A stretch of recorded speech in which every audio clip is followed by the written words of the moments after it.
On a cold February night in 2021, Denver streets became the stage for a senseless tragedy that would ripple through a community. Pamela Cabrioles, real estate agent and loving mother to her 6-year-old son, Leo, was driving home after a dinner with a friend. At a red light on Colfax Avenue, near Interstate 25, her life was abruptly ended by a barrage of gunfire unleashed by a 4-year-old desperate to prove himself in the brutal world of gang culture. This is like a big deal. This isn't like, oh, you stole a car and didn't go to school. Like, someone lost their life, dude. It was just past 10:45 p.m. when the quiet of Denver's Colfax Avenue was shattered. A Honda sat at a red light near I-25, its occupants tense and restless. Behind it, Pamela's Range Rover rolled to a stop, inadvertently nudging the Honda's rear bumper. A minor tap, barely noticeable, but in an instant, the situation escalated. A hooded figure, later identified as 4-year-old Remy Cordova, emerged from the Honda's passenger side, gripping a firearm without hesitation. He fired 15 to 20 rounds into the Range Rover, returned to the car, leaned out the window. It looked as though the window was either rolled down or shot out, but I believe that the window was out. I didn't look at the windshield or see inside the vehicle. When she dared to look, she saw the Range Rover's window shattered, though the darkness obscured its interior. I thought perhaps one was going to hit me. The Honda vanished into the night, and Jaden, shaken, kept her distance, unaware she had witnessed a murder. Another witness, Alex Martinez, was returning from a soccer game. His car filled with music, flashes of light pierced the night. Not streetlights or celebratory spark, but muzzle flashes. I did not physically see the weapon. Okay. I seen the light from when you shoot the gun, and you have the light and the sound. Okay. So that's what I heard. He got out. He had his hoodie on. And he turned to face towards north, and all I see is the side of his forehead, so literally right here. Glimpsed a figure about 5 feet 6 inches or 5 feet 7 inches wearing a hoodie, turning briefly to reveal a sliver of his face before raising his arm. 6 bursts of light and sound confirmed the danger, a shooting. As the Honda fled, Alex drove on, his pulse racing, knowing he had stumbled into a deadly scene.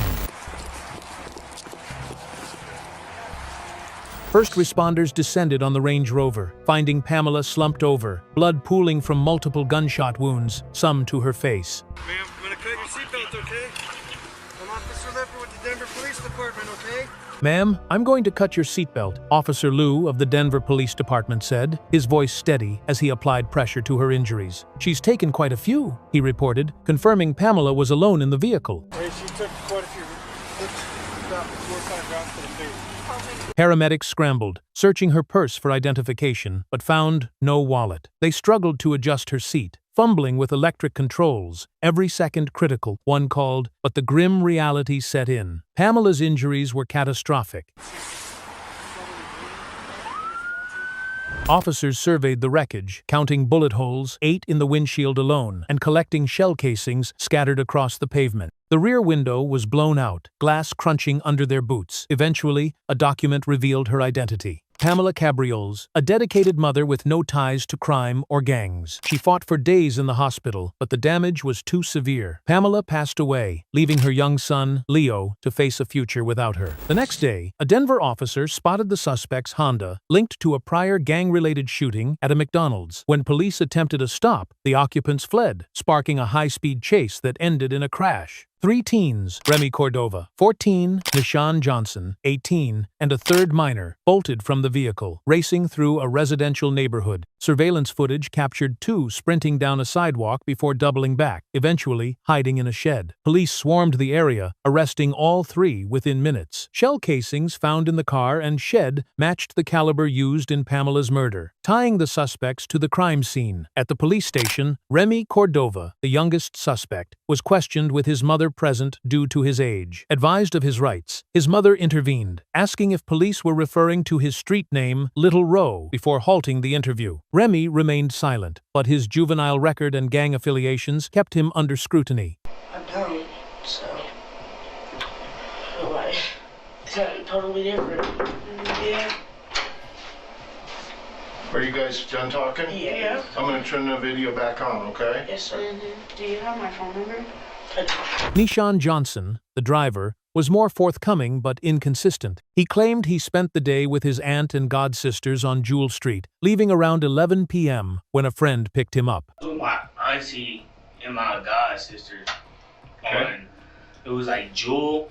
It's like behind, it's Federal and Jewel behind the McDonald's. I was there all day with them and chilling with them, and then I left. But around, 12, 11? No, it was like 11, because I think police got behind us like around 12 o'clock, so they came and picked me up at 12. Denying knowledge of Colfax and I-25, he faltered when mentioning they picked him up, suggesting multiple passengers. He described a white guy in the back seat, claiming ignorance of any weapons. "I don't have a license," he admitted, explaining his flight from police, but his timeline grew muddled. The white to me, you feel me, but I wasn't really paying attention. Okay. Was he kind of slim like yourself, or kind of husky or A fat little like me? huskier. Okay. I don't know. You catch his name? Nah. Insisted he was alone, then claimed the white guy joined him, dropping casings he mistook for pennies. "I didn't know he had anything," he said, alleging the teen fled when police neared. Nishan's contradictions, denying guns, then recalling one in the back seat, eroded his credibility. And out of jail, nigga, I got 2 kids. I got 2 little girls, so nigga, anybody younger than me, I take them under my wing and I try to show them anything better. Okay. And they know if they tell me anything stupid, I'm gonna go off on them. So that's probably the reason why they didn't tell me nothing, whatever they did. Okay. Before they came, cause I've been on their ass, and then I wouldn't even got in the car. Like, what is y'all doing? Okay. Like, come on, cuz don't. I'm mad they put me in a predicament like this anyway. Like, nigga, don't put me in no predicament like that.